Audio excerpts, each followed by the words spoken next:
the Marketing Soul initiative to give you real insights with professional learning. Great Marketers Club is growing, and daily we have intellects connecting and sharing the common vision: learn, network, and grow.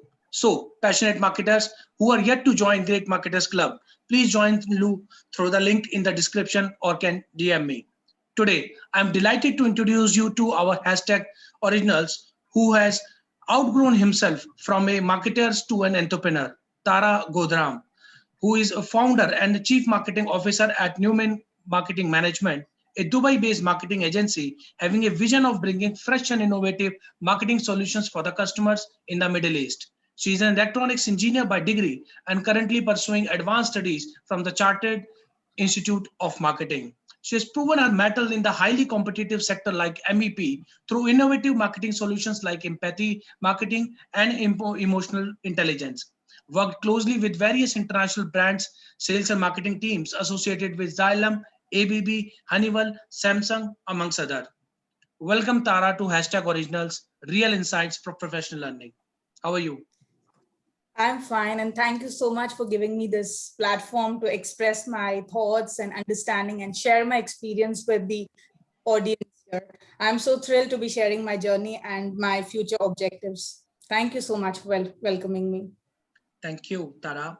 So, initiating with the basic question, like, how, if you can share your journey, the inspiration, how you started Newman, and all that in a brief.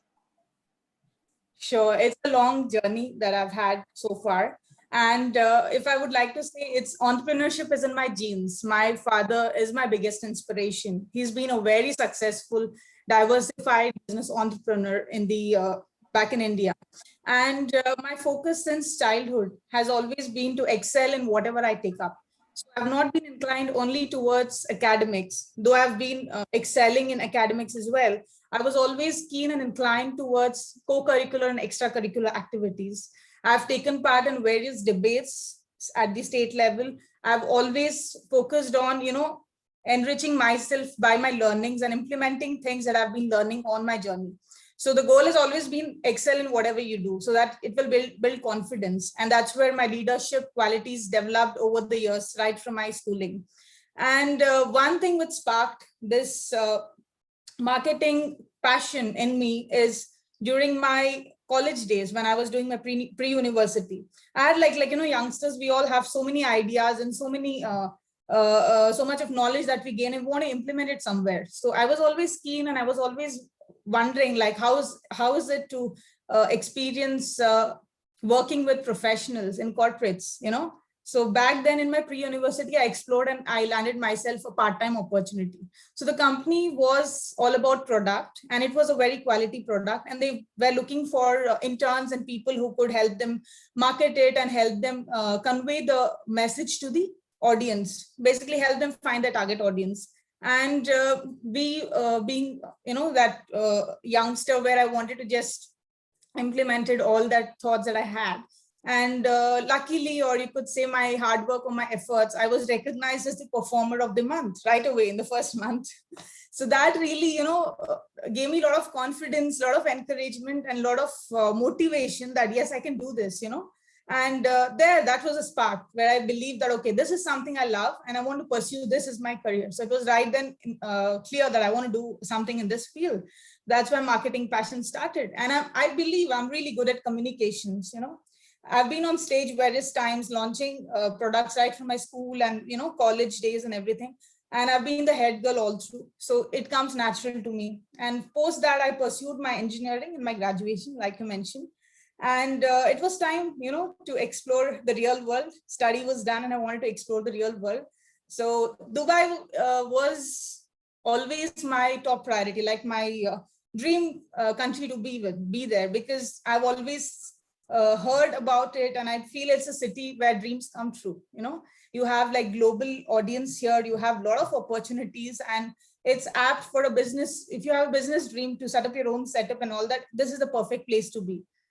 And after my engineering, with my engineering degree, I thought the best way to get into marketing is to work with a startup.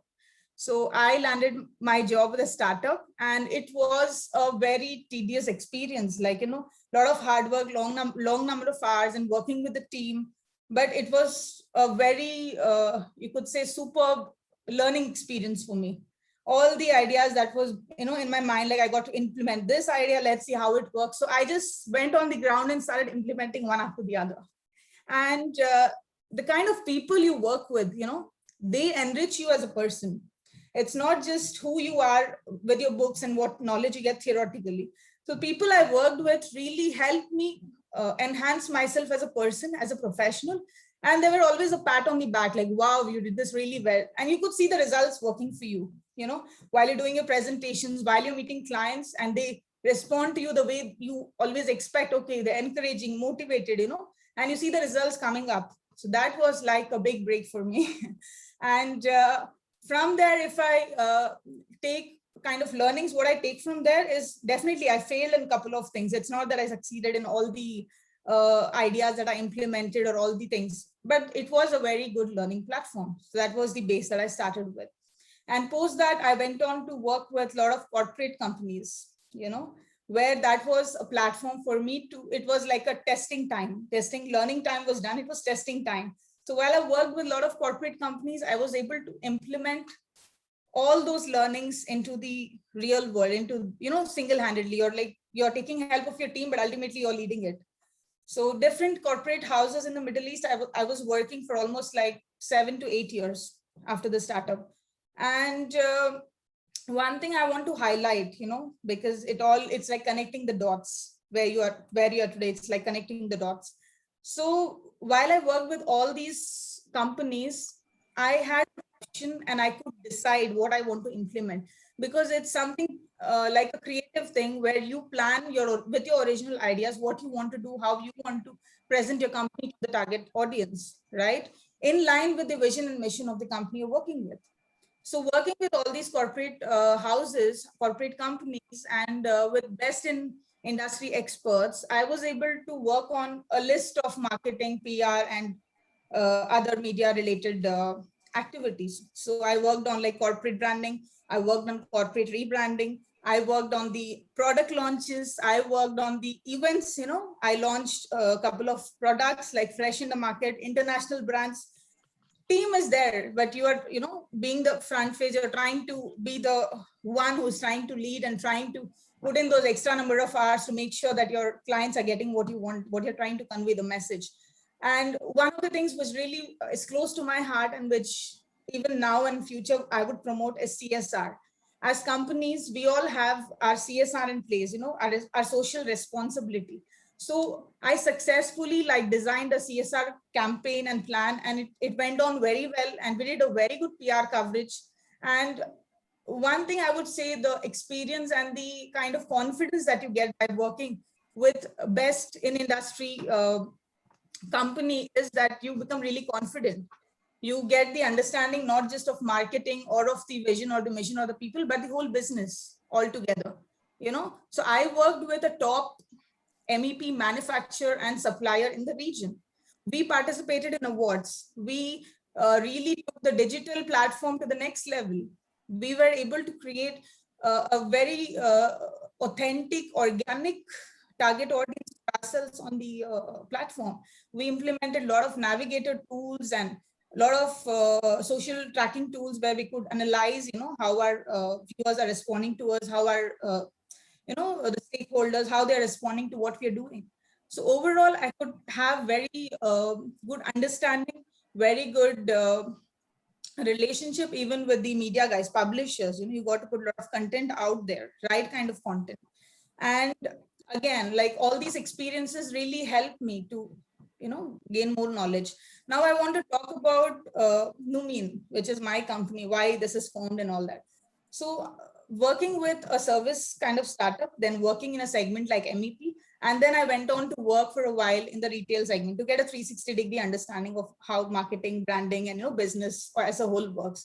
So this was founded with a vision to be the leading creative marketing company across the globe, to help with sustainable solutions, not just something which works today and tomorrow it may not work. Obviously the trends are changing, but something which is sustainable enough for the next generation too, across the globe. So that's my vision, to be the creative company which will help you with sustainable solutions which are innovative and fresh. Freshness and originality is something that I can vouch. That's my vision for the company. And if I want to talk about the services that we are offering, it's like strategy and consulting, the website development, the branding, which will help the companies better place themselves in the marketplace, and digital marketing, PR activities, media relations. These are something we're focusing on right now. And we have come up with a new concept called Numin Circle. It's a platform we're working on for the future, where I found that in Dubai, there are a lot of distributors and there are a lot of manufacturers who's looking for distributors in the region, to associate with, but they would not really. I have been contacted many times during my journey for, getting associated or being the face for a certain thing, and then we'll build up the team and all that. So I've seen that there's a gap wherein they need authentic information about the distributors in the region. So I'm planning to also have this circle where they can register, the distributors can register, and we can have this rating or bifurcation of theirs, and whoever is approaching at a global level for distributors can connect to us as a company. So this is on the ground level. It's not, I'm still working on it, but this is what is my vision. And I think I've covered most of the points. So this is all what I've had experiences in my journey. There's something phenomenal that you mentioned. And for most marketers, please understand, if you have listened to Tara's journey, one thing was very clear, that you have to be an extrovert. If you are still an introvert, please go ahead and take a lot of initiatives so that you can plan up your next step ahead very easily. So thank you so much for this elaborated answer. And I appreciate your initiative on Numin Circle, where you are connecting and providing the right information. Appreciate that. So taking the conversation forward, as you are providing fresh and innovative solutions, let's take the question from there only. So what would be the effective ways, according to you, to reach to the target audience? See, reaching target audience, I would say the key ways or 6 techniques where you can reach effectively to your target audience. Firstly, it would be having authentic content, which is power packed. Audience today is very smart. Okay, they're not like, you put out any content and they'll just go and believe whatever it is. They will verify, they have all the sources to understand whether it's authentic or not. So having a creative content which is authoritative. Only when you believe in the content and your brand will you be able to authenticate, with authority, you'll be able to put across the content. So that's one of the first ways of reaching your audience right.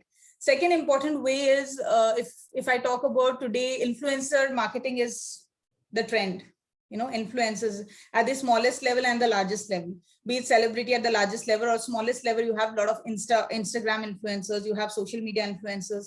So influencer marketing is something which is a very effective, because you have the followers and the audience, which is very much limited to those who are interested in that certain particular area. So influencer marketing has been successful with various companies. Most of the biggest brands and the startups have contacted, celebrities or influencers who have a certain understanding of what they're talking about first thing, and it reflects in their personality too. Every brand also has a personality, right, of their own. So it has to be able to reflect with the kind of influencer you tie up with.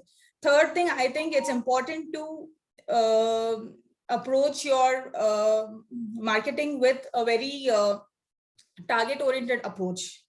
You cannot just approach, let's say, 1,000 people, but they have nothing to do with your business. Example, let's take off baby products. If you're approaching people who are single, they have nothing to do with it. So you have to first segment them, like which audience is really interested into your kind of business. And how you do that, you have a lot of social media tracking tools, you have a lot of analytical tools. You have to utilize those, or you can have tie up with companies who do research and surveys. So you have to approach through targeted way. You analyze and then you advertise.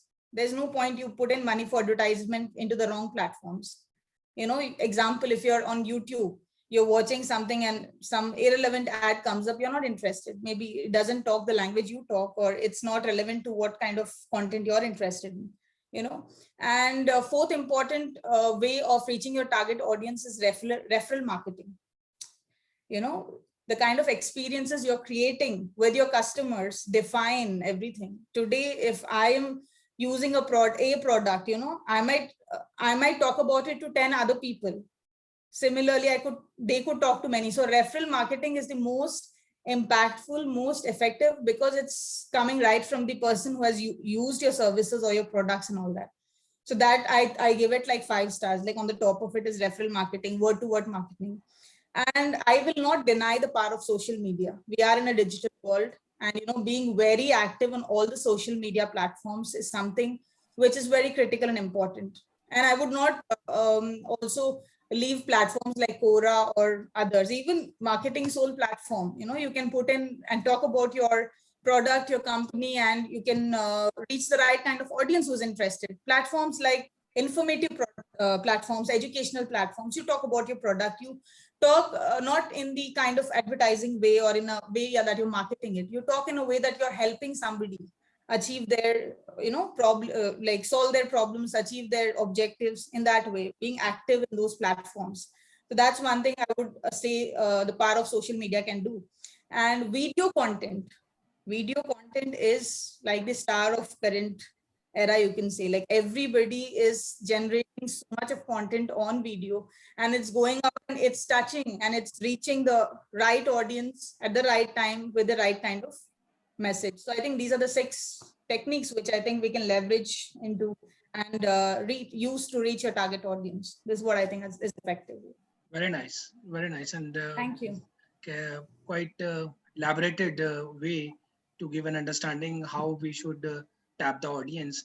So when we talk about social media, so there is always a discussion around generating leads is easy on social media, but when it comes to conversion, there has been a lot of discussion or debates which keeps on happening because ROI is not there. So what would be your effective strategy to bring ROI from the social media leads, especially Facebook, Insta, and whatever you would like to include? I totally agree with you. And I've got to hear this from so many companies, my friends' companies where people are dealing. So it's very easy to set up a campaign, but there's no return on investment. And stakeholders, business owners, and people who are associated with are more interested in what kind of returns they're going to get for the money they're investing in, right? So I think the first thing what you look at is you have to be nurturing the leads that you're generating. That's the most effective way. What you nurture will grow. It's nature's law, right? What you nurture grows. So practicing lead nurturing is something we have to implement. How would you do that? By being really active on the platforms that you're pushing your content or your brand message. It's not just limited to social media. There are offline ways also where you're pushing content, print media, email campaigns. You have other ways of signboards. You're doing a lot of kind of different sort of marketing channels that you're utilizing. Wherever you're using and the kind of leads generation, make sure that you have a channel through which you will nurture those leads. You will have to interact with them. Human to human interaction is something which is very important. Ultimately all these big corporate powerhouses or corporate brands or companies are not just a thing. It is human voice. Ultimately you're interacting with a human. So nurturing is something which is on the top of my list, which I would really do. And second thing, you have to really set your standards high. You have to give emphasis on quality over quantity. So within your standards, the kind of leads you're generating, if you invest more time onto that, that will give you more ROI than going and just, picking up whatever leads you're getting. How would you do that? There are various ways to do that. So one way how you can filter those is by having scoring system. You have your marketing survey forms. You have a lot of contact survey forms. You have a lot of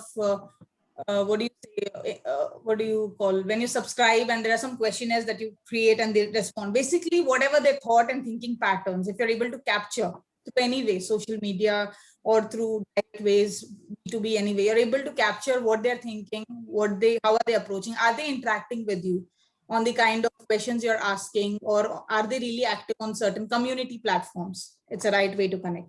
So there you're able to gauge them well, and accordingly you give a scoring system to them. So use lead scoring system. That's another important thing. You have to categorize them, A plus, A, B, categorize them. And one thing which with my experience I can say is, if you have a CRM system installed and if you have a marketing system, if you integrate these, integration plays a very big role in your ROI, because there's communication. Ultimately, there is communication, when there is communication, the right information is passed through, and there's time is money, right? So you save a lot of time. Yeah, so you can capture the right kind of information and contact and approach in a right way to your customers and clients. Today, it's not like all customers are expecting the same kind of reaching them. There are various ways you can plan like how you want to connect to them based on the information you have captured. And you have to run using different tools, data verification. Not everybody are genuine customers. You have to run data tools, and you have to have certain tie-ups wherein you can analyze whether it's authentic or not, the leads that you've generated. You have to align your sales and marketing teams together. Sales team, they have a goal to, numbers. They cannot like busy. So it's marketing team's duty, or a marketing, if you're picking up working with a marketing agency, then it's their duty to help the sales team get only those kind of leads, which will definitely, at least maximum percentage will convert. So that is one important thing. And having right resources pre-sales is important, dedicated to serve your customers, understand their problems, solve it, be there for them. In short, be there for your customers. So that will help you convert your leads better and get a better ROI. So that's my take on it. That's perfect. So I think the two valuable inputs that I'll get from you. One is the remarketing, the whatever the leads that we are getting, we should remarket it. And second is the integration in the system. So I think that is also a very important point for the lead nurturing. Great. Yeah. So taking the conversation forward, there is a lot of discussion around brand awareness, brand reach, because again, this becomes very discussable topic because there is a lot of investment required when it comes to branding, right? Yeah. So what would be the ways to build and manage this brand reach and brand awareness? I think if I want to pick up a line, Rome was not built in a day, so building a brand reputation, it's a long journey. It's consistent efforts, consistent commitment to your vision, to your mission, and the kind of promises that you do with your when you're dealing with your customers. So being committed enough, this will help you build your brand reputation. Now I would like to talk about two important things which I have implemented throughout my career. First is empathy marketing, and then second is emotional intelligence. First, empathy marketing is a part of emotional intelligence, but I would like to talk about it first because it has a really big role to play in the whole branding reputation part. So this empathy marketing and the commercial success, they really go hand in hand. Okay. We need to really understand the customer needs, customer grievances, their annoyances, and what they want at the end of the day to create a very effective marketing campaign. Okay. And in today's era, as humans, okay, let me talk in layman's language. As humans, we all feel things. We all cry, laugh, we love. These are some basic emotions we as humans, anybody you deal with, have. So we experience certain things. There is a whole chain of experience that we go through while we are experiencing these emotions. So as marketers, how we can utilize this to our advantage? By creating campaigns which are effective enough and through which we are able to recreate these experiences from the end customer, right? And how that will help, that this will really help us connect with and motivate the end audience, because they all, example I would give like Coca-Cola, or I will give example of let's say Nike. It's all aspirational messages and it's all happiness, celebrating happiness. Cadbury, for that example. So these are they have all also used a part of empathy marketing in doing so. So we have to switch our approach from marketing perspective to a customer perspective. We have to put ourselves in their shoes and think what has to be done. Okay, let me put it even simpler way.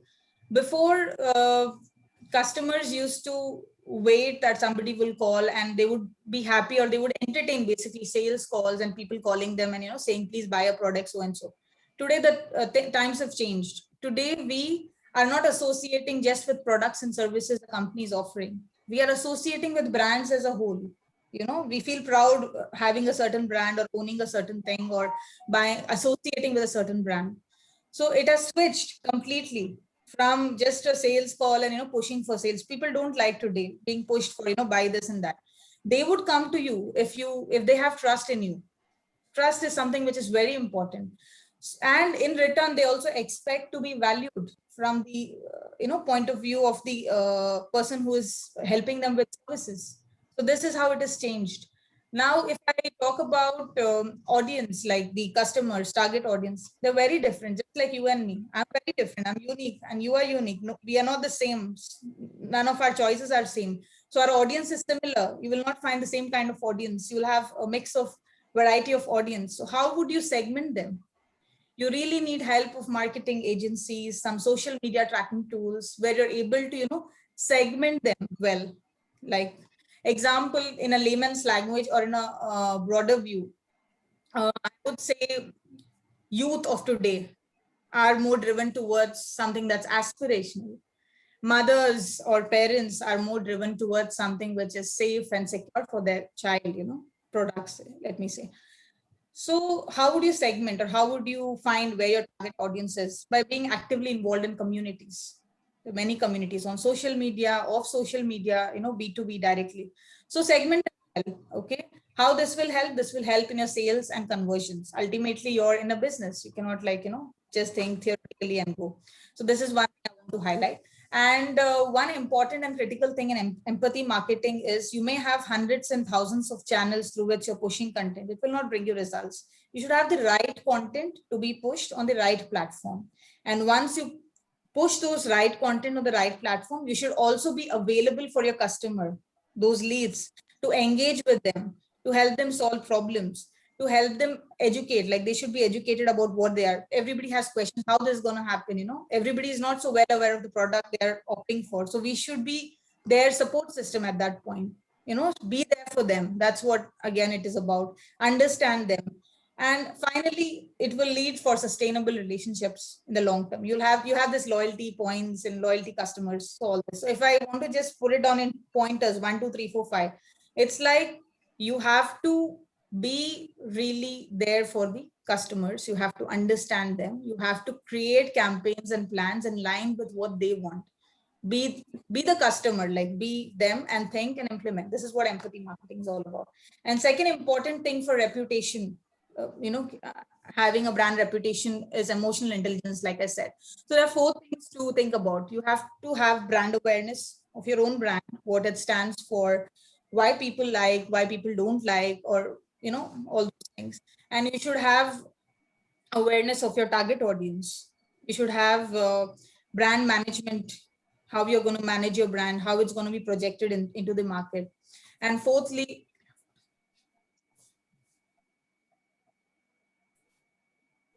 is relationship management, how you're going to maintain a relationship with them. So this plays a very important role. Biggest leaders have a very high emotional intelligence. You can check the research, you can read a lot of books which are written on emotional intelligence, because they're easily able to gauge and understand what the other person is thinking about. So this is one thing which is very critical. This is what I want to say. That's right. So finally, discussing about the startup, you have also just started. So do you think brand building is really required in a startup's ecosystem, or maybe a startup? Yes, I believe first thing I would say, branding is the new normal in today's era. It's nothing that you have a choice, you want to do branding or you don't want to do branding. It's the new normal. And it has 2 important components. Firstly, you got to have a topic in place. Topic as in curiosity in your audience or your target audience about what you're doing or about what you're selling. A topic. Secondly, you should have a belief system which can intersect with what you're doing. Okay, so this is what I believe in. Now, how with a startup, if I want to talk with a startup perspective, firstly, you have to not go for or fall for things like, okay, I need to have a very big budget and I want to do this big advertising. And this will not help with a startup. It is good when you're well established and you have a lot of budgets to do all that. Here, what you can do, you can find a target audience, right kind of market, who believe in what you believe in. That's primary. Unless they don't believe in what you believe in, there's no point having an audience. It will not convert for sure, because belief system is something which is very important. Second thing, your team plays a big role when you're starting off. They are representing you, your company. So they should not be joining you, or they should not be with you just because they need a job. They got to be with you because they believe in your ideals, in your principles, in your ethics, in your value system, in your long-term goals and objectives. That's how you're going to grow. That's also part of branding. Okay. And I think performance marketing is something we could focus more on as a startup. Performance marketing, focus more on what you're doing than what you're talking. Focus more on what you're doing. So I would also want to talk about some things like how can you implement these things for a startup like us, or startup like anybody. First thing, you have to clearly define your brand topic. I will give a small example. It can be, I'll give an example of an established company so that you can relate well. Let's say Apple. So its topic is design, right? Its product is the electronic gadgets, but what is its topic? It's design. That's how they are able to market themselves so well, right? Second example I would like to give is about Nike. It's about competition. That's their thing. So people are able to relate to. It's quite the topic, and it's quite aspirational as well. Second thing, if I want to talk about, is the kind of brand image you want to present. You don't have to really promote your product as you can promote your product either as a luxury kind of thing, or you can promote it as a value add. The product what you're selling, it has to be branded with the right kind of impression. It should not be a vague message where people don't know what you're doing. You have to be very specific who you stand for, what you stand for. Merging these two will help you brand yourself. So branding is important, and there are many ways you can do. And for a startup, I would recommend to go with the basics, and that's how you can establish yourself. This is amazing, Tara, and I thank you for the wonderful wisdom of knowledge that you have shared with us. But before you leave, we would like to know your thoughts on this initiative, the Marketing Soul, a community of passionate marketers, and since you are also the proud member of Great Marketers Club, what are your thoughts on this initiative? I think it's a fantabulous initiative, truly, for marketeers like us and marketing professionals who are still uh, trying to have goals and dreams, and they want to come up and have a platform where they can talk about their thoughts, their work and stuff. And it's a very good platform where you can express. There's no foundation where you have stringent, you got to just follow the guide. You can really be yourself, your original personality, and you can talk about your brand very openly. So it's a very great platform, and you have the right kind of audience also. And you have audience who can give you right feedback. I'm not perfect, nobody is perfect. So with feedback, we would improve ourselves, we would learn, and we would grow. So it's a very positive platform. It will create a very positive impression on professionals like us globally, not just limited to a certain area. It's going to really be a big platform for marketers like us. And with current digital changes that's happening, this is going to be the next big thing, I think. That's what I predict. Yeah. Very So nice. it's a very good. Very nice, and thank you so much for your kind words. And this has makes me more motivated to do a lot more for the community and the marketing souls. And that is why we have kept the word soul, so that we can all connect it easily and can help each other in learning, networking, and finally the ground objective is growing. So with this, thank you so much, Tara, for being with us today. Sorry to interrupt, but I would really, before I conclude thing, I would like to thank a couple of people. Today it's an important day for me, and I've spoken about my company. So I think it's never, there's one line, it's never an individual who really becomes known or successful. It's always a teamwork. So there's a lot of number of people who have played an important role in a person's life. So I would like to thank each and every one of them, though I cannot name everybody, who have really helped me the person I've become today. You know, the confidence that I have, the kind of abilities, and the whole courage, which my mother says, you know, be courageous. You might, you know, fall down 7 times, but get up the 8th time. And like my father always says, like always believe in excellence, no matter like with time you will grow and you will learn things. So I think even my mentors, the people I've worked with, I really want to thank them all through my journey who have really contributed for who I am today. And I have complete faith and hope that on my journey ahead, they would be a very supportive and they would be a support system for me as well. Thank you so much. Absolutely, Tara. And in fact, this would be now the perfect ending note that Tara has suggested, that it will be always excellence with efforts that you will grow forever. Thank you, Tara, for being with us on the originals. Thank you so much. Thank you so much for the opportunity. Thanks. Thank you.